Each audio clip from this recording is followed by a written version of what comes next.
Hello, my name is Christopher Corlett, and today I'm going to present the first of a two-part series on critical thinking. Before I do that, I want to talk a little bit about my background and why I'm here. I taught high school math for over 20 years, and I now find myself in a job where I get an opportunity not to appear in the court system, for I'm not a lawyer, but to represent my clients in various hearings which are based on legal principles. And it's that background of mathematics, education, and some law experience that I'm going to try to incorporate in these 2 hours. The program we're putting together is intended as one of the courses offered through the Koinonia Institute program. In fact, for those familiar with the program, it's the silver Issachar track that we're targeting for the course.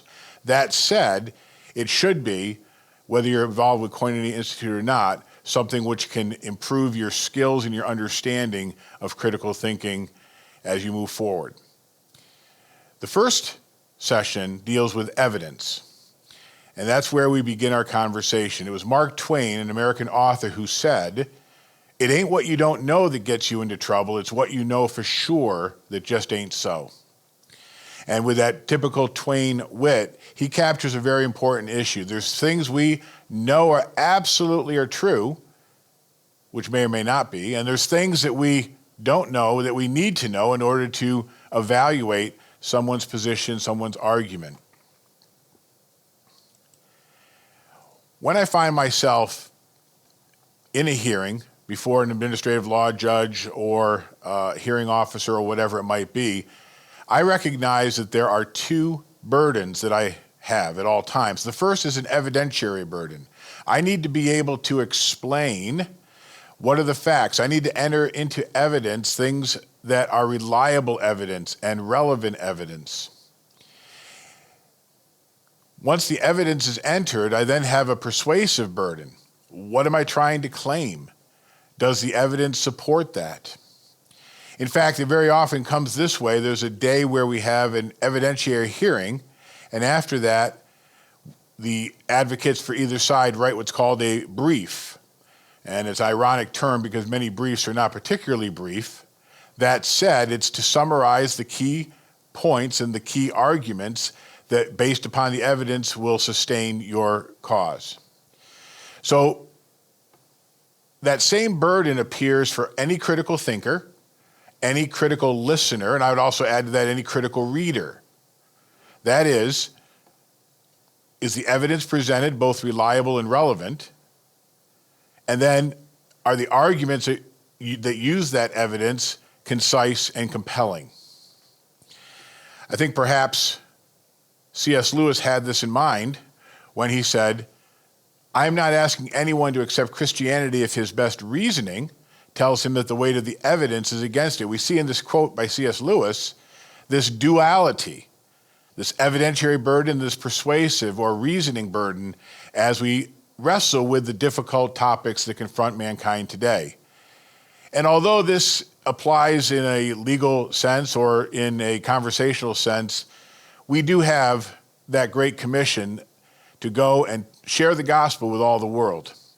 And as we can become more effective in both framing arguments and evaluating arguments, we can be more effective in answering that call.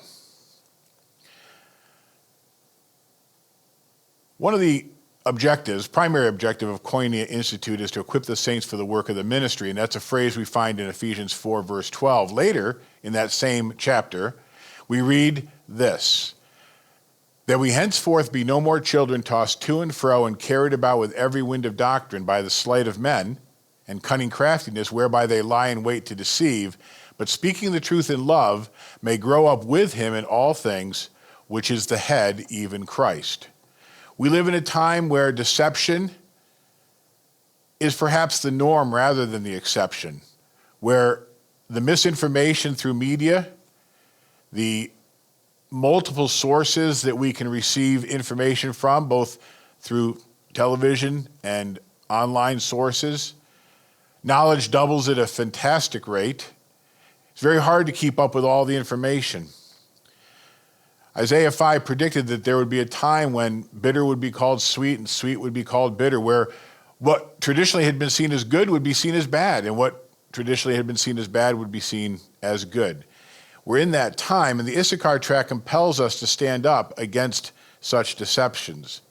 It's named Issachar after the sons of Issachar, who 1 Corinthians 12:32 tells us understood the times and knew what to do.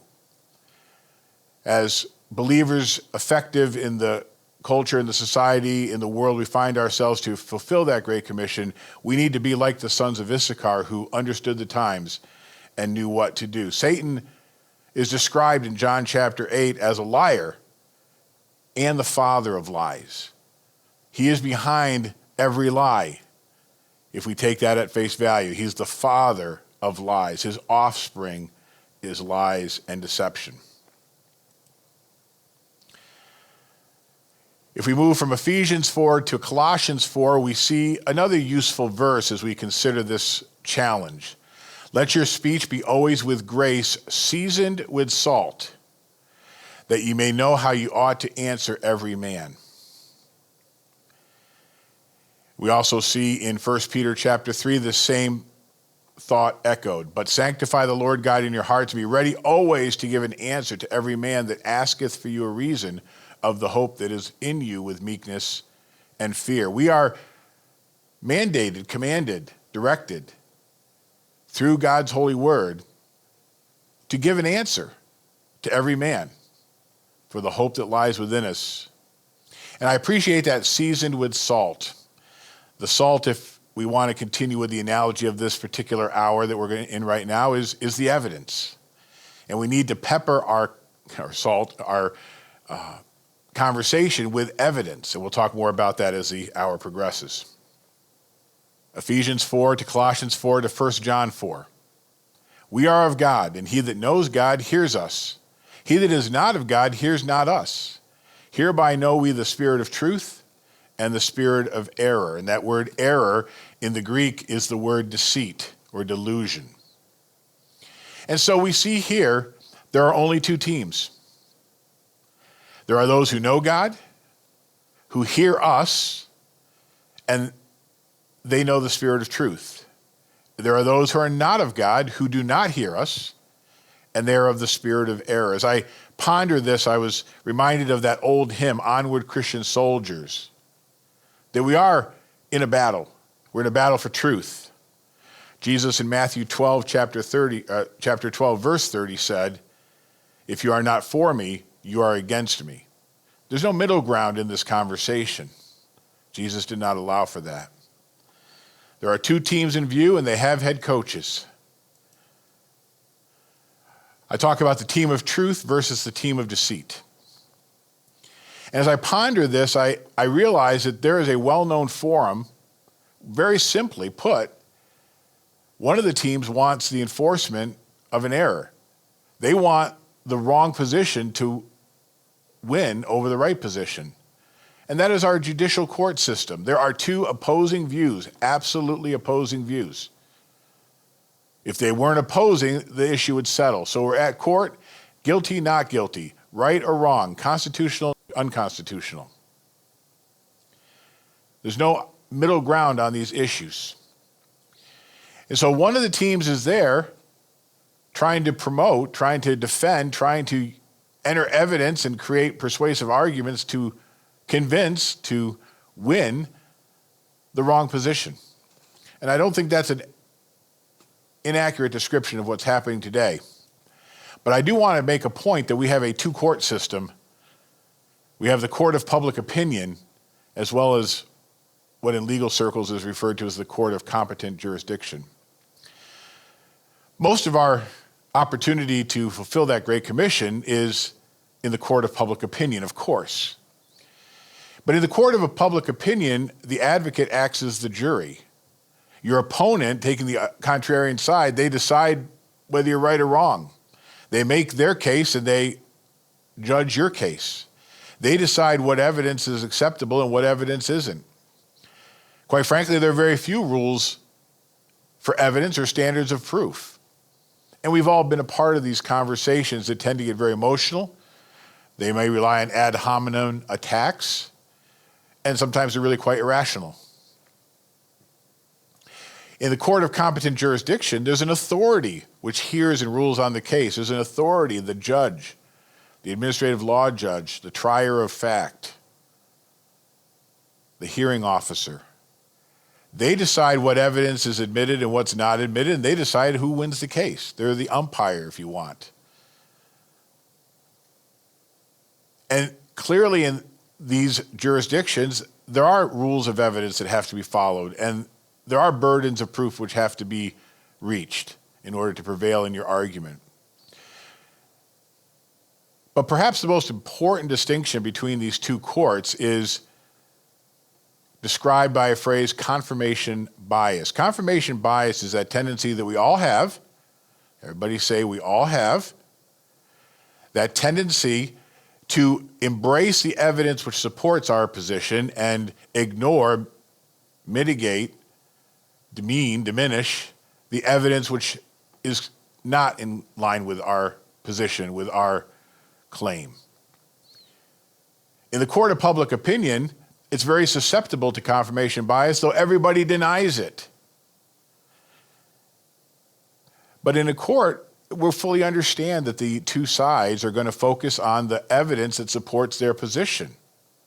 Now, we'll talk later on that you have to be prepared to address the evidence entered by the opponent, but confirmation bias is understood. You're not going to bring into evidence, except under certain rules, you're not going to bring into evidence that doesn't align with the case you're trying to make. And the fact of the matter is, in any complicated issue, in any complicated litigation that I've ever been a part of, there are facts which you wish were not part of the record. There are facts which don't help your case. Just simply put, if all the facts lent to one conclusion, it would obviously be reached. There'd be no debate. Wherever there is a debate, provided that people are using some rational perspective in trying to reach their conclusions, there's going to be competing evidence. My contention is that we can learn lessons from the legal courts to help as we contend for the faith in the court of public opinion. So what about evidence? Really, there's two aspects of evidence, all good evidence must have. It must be reliable and it must be relevant. Reliability refers to its trustworthiness. It refers to whether it's verifiable, can be confirmed. Is it current? And I want to make a point of that. The fact that it's current doesn't necessarily mean it's within the last few months. I enjoy collecting old books, and I have old books, old math textbooks. I could use them in a classroom today. There's nothing that's changed significantly in mathematics that makes algebra or geometry or calculus textbooks from the 40s, 50s, and 60s obsolete. Oh, absolutely, curriculums have changed, methodologies of teaching have changed, new technologies have entered the classroom, but the math itself hasn't. I also have books that are the electrical codes from the 20s and the 30s. Well, I certainly would not wire a house using a nearly 100-year-old electrical code book. That's just obsolete. And so we have to be aware that just because something's old doesn't mean it's not reliable, and just because it's new doesn't make it more reliable. And another way to test reliability is it corroborated? We'll talk later on about 2 or 3 witnesses, a phrase that Bible students are very familiar with. And under the topic of relevance, is it necessary for the conclusion to be reached? Is this a piece of evidence that is needed to get and support and reach the conclusion that is being put forth? Does the evidence tend to prove the matter asserted? Does it really have nothing to do with the matter asserted? Does it confuse? And so we need to be able to probe the reliability, and we need for evidence to be probative. That is, it has a quality or function of proving or demonstrating something. It is proof or evidence. And before we go any further, I want to absolutely underscore that there is no better piece of evidence in the kinds of conversations we're alluding to through this presentation than the Bible itself. It is both reliable and it is relevant. Please understand, I am not saying or making an argument for evidence for the Bible. I am saying the Bible itself is evidence. Our dear friend of the ministry, Bob Cornuke, utilizes this extensively, and so many of his archaeological discoveries have been using the Bible as evidence to locate, for example, the anchors of Paul. The Bible is reliable and relevant, and is it on its own face good evidence. Dr. Missler has said to us so very many times, the Bible is 66 books penned by 40 authors over thousands of years, and yet we discover it is an integrated message system from outside our time domain. In that succinct sentence, it says so very much. It is one message, an integrated message system from outside our time domain. In fact, we'll talk in a bit about how it's from supernatural source, God himself, the Holy Spirit, moving upon men of old to write the books that we now call the Bible. The New Testament is in the Old Testament concealed, and the Old Testament is in the New Testament revealed. We understand the New Testament by understanding the Old Testament, and vice versa. It's not two separate wings of a library. It is one library. It's one book. It is one integrated message system. In fact, I alluded to this, 2 Timothy 3:16. All scripture is given by inspiration of God and is profitable. And it then lists the things that it's profitable for doctrine, for reproof, for correction, for instruction in righteousness. And I don't want to do a thorough study on 2 Timothy 3:16. We have those materials available if you're interested. I simply want to use this verse to point out its source is God, inspired, God-breathed, literally in the Greek, and it's profitable, it's useful, it's relevant, it's meaningful. Isaiah 40 and verse 8, we read this, the grass withers, the flower fades, but the word of our God shall stand forever. And so in these two verses, we have three key ideas about the Bible. It's inspired, it's profitable, and it's enduring. Well, we'll talk a little bit again later on about laying a foundation, but it is critically important for any piece of evidence that we establish the foundation for that evidence. Who wrote it? Who said it? Why are they an expert? Why do we care? Well, the God who wrote the Bible stands on a foundation like no other. And we can have that conversation about who he is and why he is trustworthy. It is profitable. It is relevant. It has application for those four things listed: doctrine, for reproof, for correction, and for instruction in righteousness. If we take a thorough look at those four words, we'll realize that covers the Christian experience from one side to the other. And here it says it'll stand forever, though the grass withers and the flower fades. The word of God will stand forever.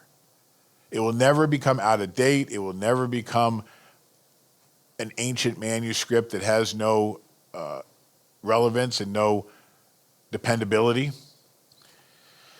The Bible makes these claims and stands up for those claims. Let me give you an instance, an example of how I use the Bible as evidence. In June 2015 in the United States, the Supreme Court made a ruling on same-gender marriage. And I was in a conversation in my office with folks that aren't Christians, and I don't say that, they wouldn't disagree with that statement, but at the very least, we don't agree. And so they asked, how do you feel about this? And I said, well, you see marriage as a secular arrangement. I see it as a sacred arrangement. You see it as a contract, which is sort of an agreement between two people. I see it as a covenant that's for always. And you're going to rely on a majority opinion, in this case the Supreme Court, where I am going to rely on an authority. Namely, and people know where I'd be coming from, God the Father above. But I said, but at this point I want to enter into evidence a document to which you're going to surely object. It will pass all evidentiary tests, and yet you will not allow me to say it. And of course, I'm referring to the Bible. You see, the Bible is the evidence. It is the answer.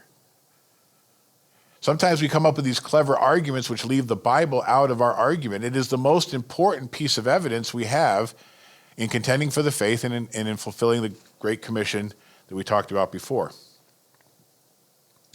And this is the passage I would have entered, Matthew 19, verses 3 through 6, very familiar. In fact, the passage reminds me of the situation I had in the office. The Pharisees came unto him. Pharisees, we read a lot about them, but essentially religious people. Tempting him and saying unto him, is it lawful for a man to put away his wife for every cause? This is referring to divorce. And what Jesus did is he quoted from the Old Testament. He quoted from Genesis chapter 1. And he answered and said, have you not read that he which made them at the beginning made them male and female? And said, for this cause shall a man leave father and mother and shall cleave to his wife, and the twain shall be one flesh. Wherefore they are no more two, but one. What therefore God has joined together, let no man put asunder. We have in this passage Jesus responding to a question on divorce, but it also answers the question of same-gender marriage. Made them male and female. And by the way, it's quoted several other places in the Bible. We also have the answer to polygamy, or the phrase in America now is polyamorous. The notion that you can fall in love with many people and by extension marry many people. Actually, the conversation shortly after the Supreme Court decision was the next will be polygamy. Well, what's the grounds for denying polygamy if there's no grounds for denying same-gender marriage? And I would say, well, the grounds is this passage, which I enter into evidence, but without a judge to decide whether or not it passes the evidentiary tests, it gets rejected. The exciting part about that is I can then talk about the reliability and relevance of the Bible rather than talking about a political hot potato. Much rather turn the conversation to talking about Jesus and the Word rather than talking about a political party or a particular belief that, in the end of the day, is not the focus of a ministry. We also have Jesus when he was tempted by Satan. What did he do? He quoted from Deuteronomy. He was entering that in as evidence. He was making that be the argument.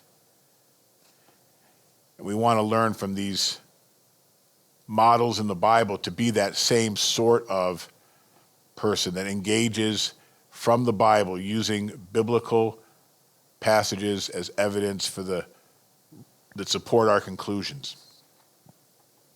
I want to take a quick turn to just some types of evidence, and there are several. And it's just a list and is make a few comments.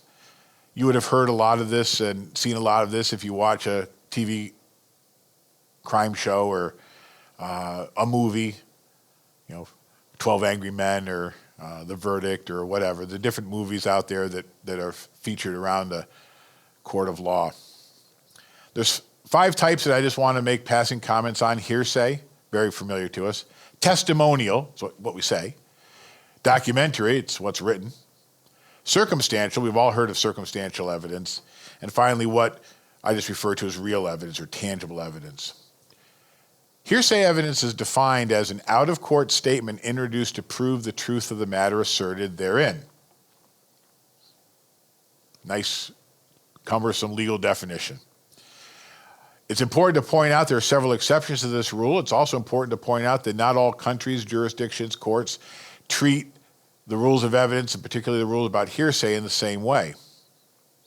What I think is interesting about hearsay is, though it is generally avoided, not always, but generally avoided in the courts, it is the number one, in my opinion, the key evidence in the court of public opinion. Well, I heard so-and-so said such and such. Well, I read. And one of the problems with hearsay evidence is that the source of the claim isn't around to be cross-examined. There's no way to properly vet that evidence. In fact, if I make the statement, I heard Bob say this about Sally, well, I can't, maybe he did say that. It doesn't make it true. I'd have to talk with Bob about what he said and find out whether it's true or not. What foundation does he have for knowing anything about whatever the topic was? You understand what I'm saying? Hearsay evidence removes the primary source of the evidence from the conversation. And it becomes a very convenient way of inserting allegedly a true statement that absolutely cannot be verified, questioned, cross-examined. Testimonial evidence is when somebody says, I swear to tell the truth, the whole truth, and nothing but the truth. They're going to testify to what they heard, saw, smelled, felt, or tasted. Witnesses are subject to subpoena. Subpoena means under penalty, that you would be under penalty. That phrase, contempt of court. And again, when someone is put on the stand, they are subjected to cross-examination if the opposing side wants to. And generally, under cross-examination, they try to discredit the knowledge or the senses of the credibility. We've seen in that movie 12 Angry Men where one of the witnesses had the sign on the telltale sign on their nose that they wore glasses, and yet in their testimony they never said they put their glasses on. And so under that analysis, they question whether the person really could have seen what they claimed to have seen. Examination is also an opportunity to fill out the record. Very often those parts of the story which don't help the side that called the witness in the first place, the opposing side will try to get information to fill out the rest of the story. Under cross-examination, you can only cross-examine on facts that are already in evidence, but you sometimes can reach a bigger piece of the story, get a little bit more in than the witness was originally putting into evidence. And quite frankly, this is the benchmark, the hallmark of the New Testament. We're told in 1 Corinthians 15 that if the resurrection did not happen, that Christians are to be pitied, that we're still in our sin. And when the apostles were taking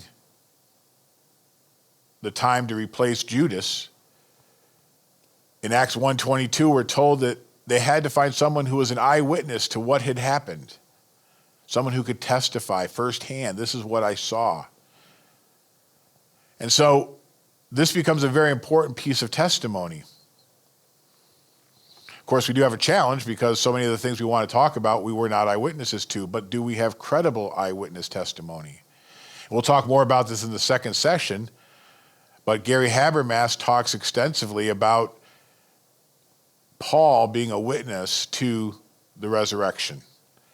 And we'll talk about it more in the second session, as I said, but we can have credible testimony recorded in credible documentary evidence, the Bible, where that eyewitness testimony was contemporaneous with the early 30s when Jesus was crucified.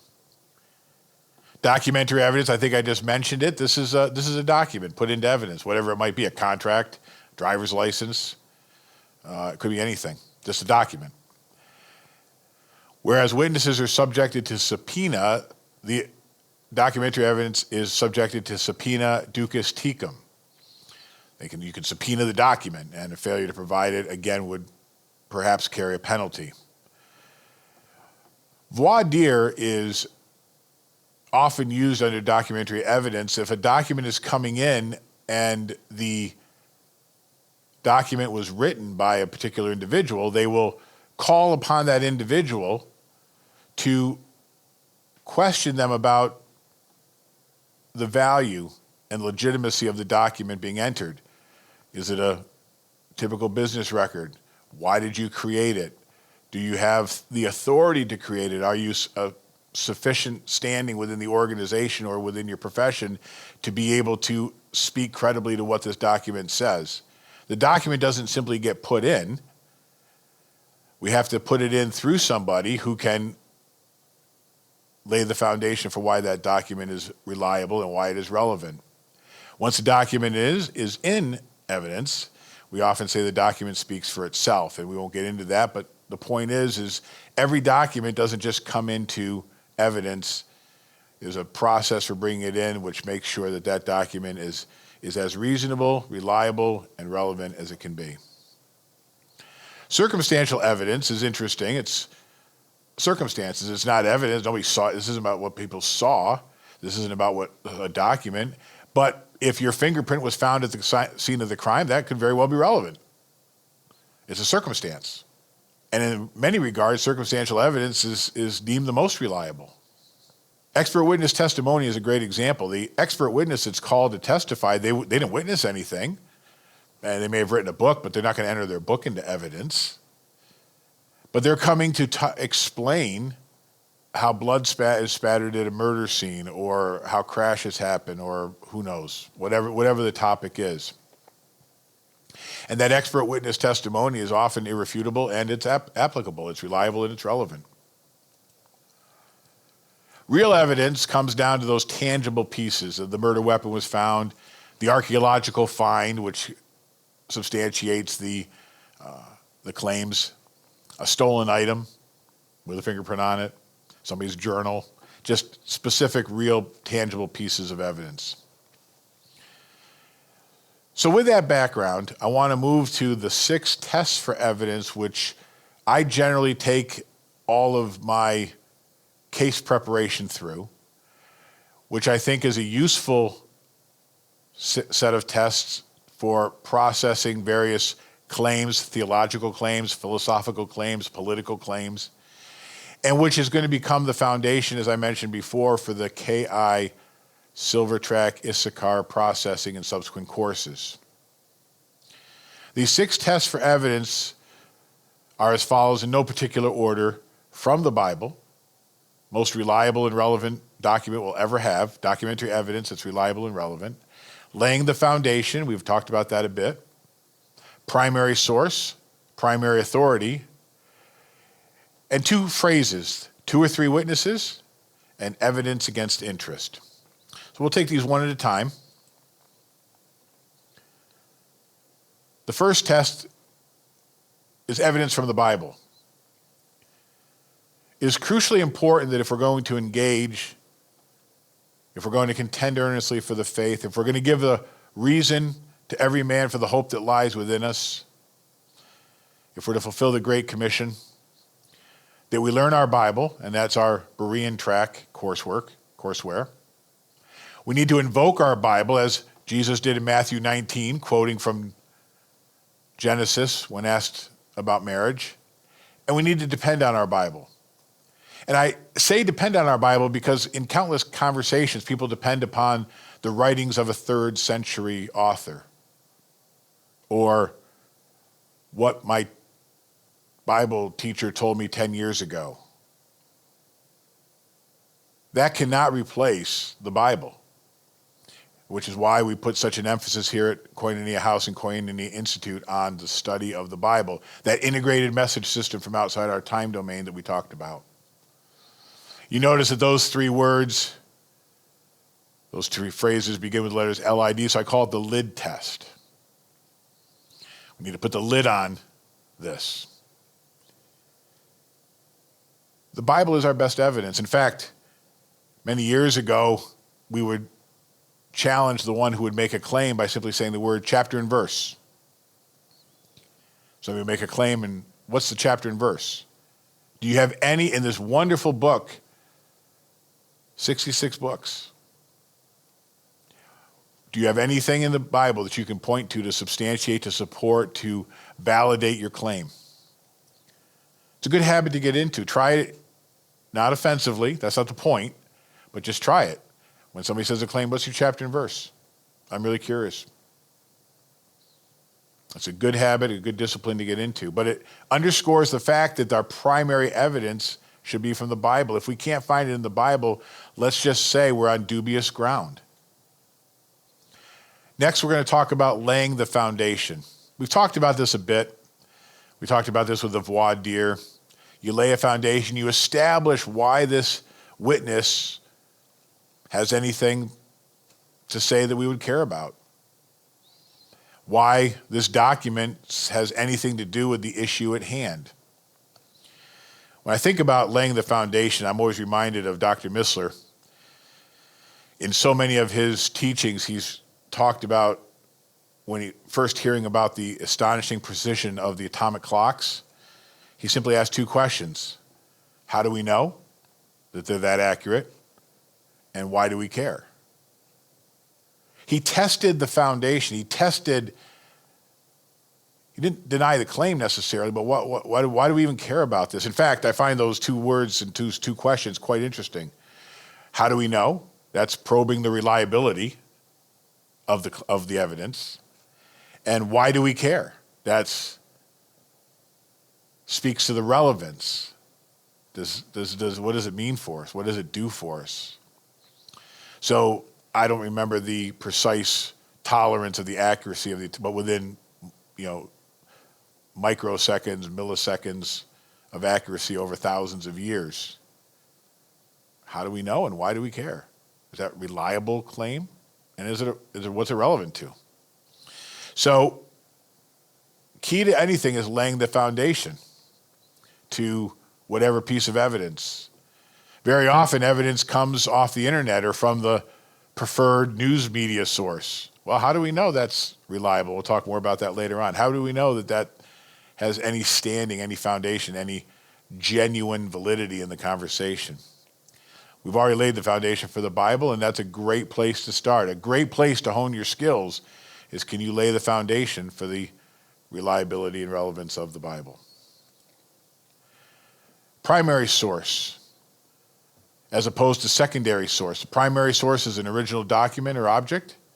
Secondary source is a copy or reproduction. We need to track down the original, or the way I wrote it in the PowerPoint slide, the origin. David Barton is familiar to many of you, and he has spoken at our conference in past years. And he's noted and has made the claim of thousands of documents that are the original documents from 1830 or 1720 or whatever. That's very exciting.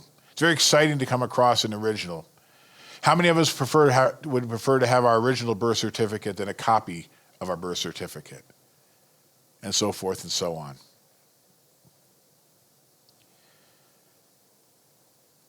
This is a very important consideration when you do internet research. Very often you'll search on something and you'll take the first hit that comes up and, that says what I needed. But where did that information come from? If the person who designed and populated that website got that information from somebody else, that's the primary source. It reminds me of the game on the playground where one child whispers into another child's ear, whispers into another child's ear, whispers, and it goes around every kid on the playground, and the message at the end is very different than the message at the beginning. We run that same risk as it goes from one website to another website to another website. Somebody paraphrases, somebody takes it out of context.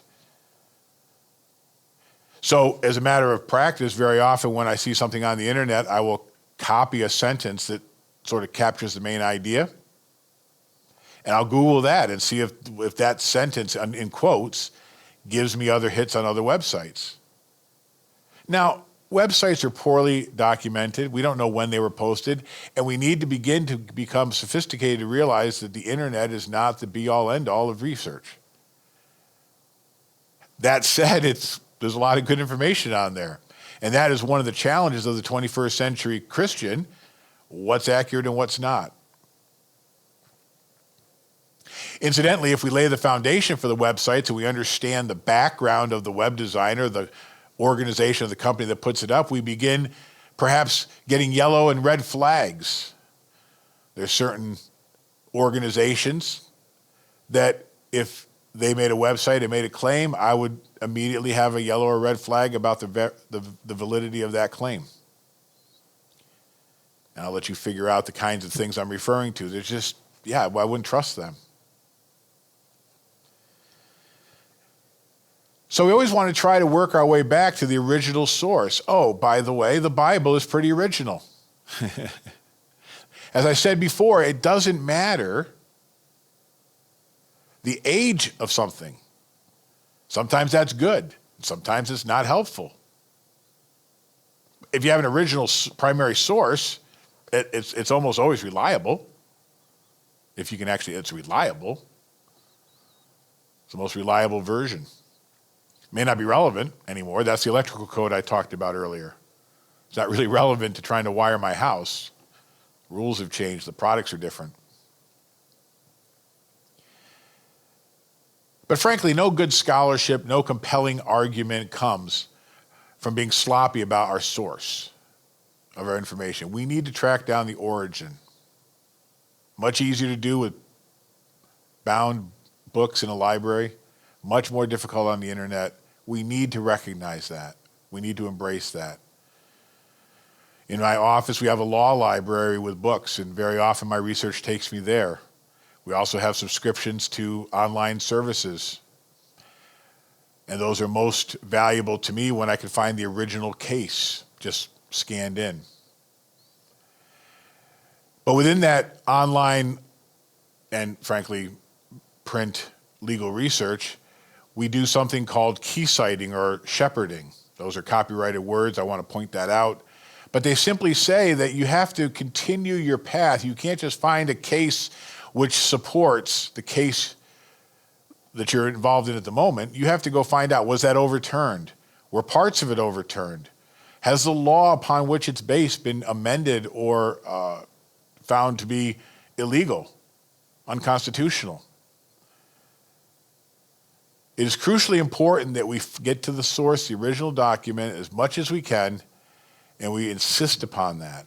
And again, the Bible meets that test brilliantly. Another topic for another day, another study, but we have tremendous archaeological support.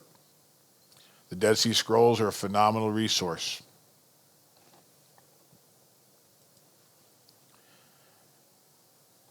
The next test that I apply in my legal efforts, but I think is very useful in contending again for the faith, is primary authority. In the courts, a primary authority is documents binding on a court, the original law, the Constitution, a regulation, a practice, a rule. A secondary authority purports to explain the meaning of the text. And for our purposes, I think it's easily described. The primary authority is the Bible, and the secondary authority is a commentary. A commentary cannot carry the same weight as the Bible. Commentary is incredibly useful, as is documents that I have, books that I have in my office, which explain the law, which connect dots for me as I do some research. Vital. Papers written all the time. But they're not as important as the primary authority, the original binding documents, the rules and the laws and the regulations upon which, in a legal sense, the court is bound. In our analogy, as we're trying to glean lessons from the court system, the Bible is that primary authority, commentaries, many other books that I have in my library, and I'm sure that many of you have in your libraries. Good books, good resources, but primary authority has to be considered primary to a secondary authority. This next piece, I want to thank Matthew Matson, who is head of the IT and social media department at Koinonia House and Koinonia Institute. And he introduced me to the concept of astroturfing. I didn't know exactly where to put this, but I do know that so much of our research, so much of our information gathering today comes from the internet. Astroturfing is the practice of masking the sponsors of a message or organization. So, for example, a political organization, an advertising organization, a religious organization, or public relations organization, to make it appear as though it originates from and is supported by grassroots participants. That's a definition out of Wikipedia. I know there's an irony there. We'll let that go for now. Astroturfing is fake grass. And so in that same sense, which astroturf looks like grass, but it's not, these websites look like a grassroots movement, but they're actually sponsored by political, corporate, high-powered interests.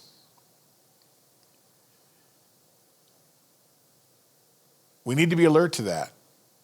There are websites which can look very, very compelling, very convincing. We have to find the foundation. We have to find the primary source.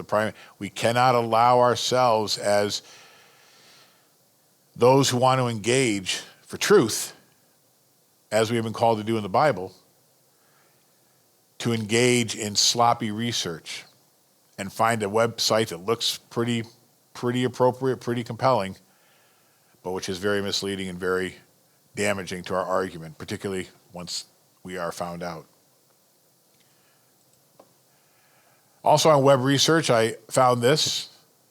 New findings from online ad network Chitika confirm it's anything but lonely at the top. According to the study, the top listing in Google's organic search results receives 33% of the traffic compared to 18% for the second position, and the traffic only degrades from there. This becomes that self-fulfilling prophecy because you keep hitting the first one. That doesn't mean the first hit is the most useful. It means the first one has received the most hits. And because it's the first one, it keeps receiving the most hits. In other words, a third of the people will go to the first link. You might have 1 million hits for a particular topic. Nobody can evaluate all that. Nobody can view all that. So we take the first one, the first, second one. Essentially, the half of all people will go to the first or second one, 51%. The next test that we're trying to include is what I call the test of 2 or 3 witnesses. I have very conservative friends and I have very liberal friends. And my conservative friends swear by Fox News while my liberal friends swear at Fox News. My liberal friends are proponents of NPR, but my conservative friends are convinced it stands for National Propaganda Radio.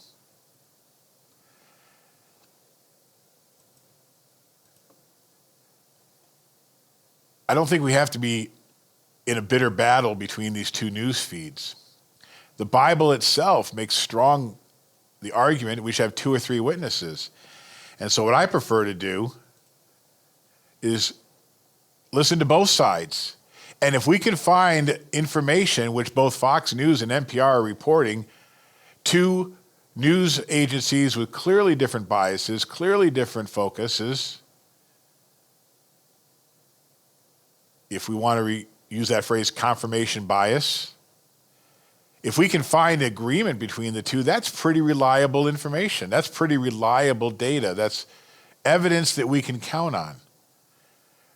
Competing interests, competing constituencies, and yet we can find the information from both of them. We want 2 or 3 disparate, independent witnesses where possible to confirm the truth of something. We'll see this throughout several verses. Jesus said to them, "Go your way and tell John what things you have seen and heard." That's interesting. That seems to be what do we testify? The things that we sense, that we saw and we heard and we tasted and we smelled and we felt. What have you seen and heard? How the blind see, the lame walk, the lepers are cleansed, the deaf hear, the dead are raised. To the poor, the gospel is preached. In Mark 1 and verse 44, "See thou say nothing to any man, but go thy way. Show thyself to the priests and offer for the cleansing those things which Moses commanded for a testimony unto them." Show thyself as a testimony unto them, testifying of what God had done. 2 Corinthians 13:1 perhaps says this point the most clearly. "This is the third time I'm coming to you. In the mouth of 2 or 3 witnesses shall every word be established." And there's several verses I've included in the PowerPoint that will also be available in the notes. We should be corroborating testimony with 2 or 3 witnesses. One of the most involved and most sensational cases that I was involved in, I had to go to a hearing, and at issue was to prove that my clients, class action, had an expectation. I won't go into all the details, but how do you prove people had an expectation? And more importantly, how many people are required to prove an expectation? There's no answer to that question. I could have called 200 people. Do I have to bring everybody in to prove that there was an expectation of a certain thing happening? I brought in 15 witnesses for whatever it's worth, and I always wondered if I should bring in more. I won the case, and I guess that says I didn't need to. But carefully picking my witnesses, the ones that were most credible, the ones that were most clear thinking and clear speaking, the ones that were best able to speak to this issue of expectation. Testimony by corroborating witnesses is powerful. We know that's what the problem was as they tried Jesus on the night he was betrayed. They couldn't come up with their stories straight.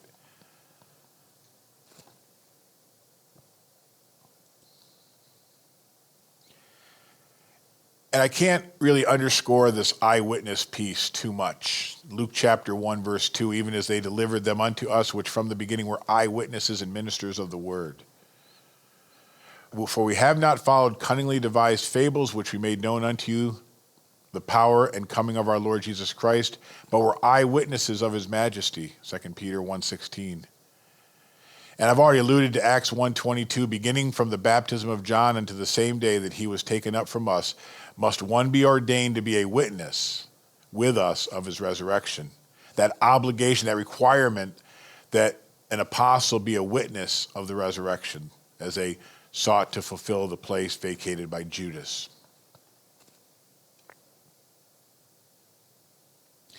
You know, I think Doubting Thomas often gets that bad rap, even the phrase Doubting Thomas. But he had to see, didn't he? He had to touch. When you think of these verses, you sort of think that sounds noble to need to see and to touch. Now there's a bigger piece there, of course. But he was an eyewitness to the resurrected Jesus. He didn't take anybody's word for it. He had to see it. And so he becomes a credible witness. He becomes one more witness that we can rely on that Jesus rose from the dead. For again, the Bible is reliable and relevant. It's a document that we can lay a foundation for, and we can run through the evidentiary test. We can enter it into evidence once the Bible is in evidence, and it claims that Doubting Thomas reluctantly, maybe that's the wrong word, but at the very least insisting upon seeing and touching. And Jesus honored that, didn't he? He didn't discredit or despise or disregard him for that. The last test is what I call evidence against interest. Once again, confirmation bias raises its ugly head. Rare indeed is the position on a controversial topic that has no evidence against what you're interested in proving or sustaining. It just doesn't happen. If it did, there'd be no argument. We need to be, in order to maintain credibility, we need to be honest that there are some facts that we'd rather not deal with sometimes.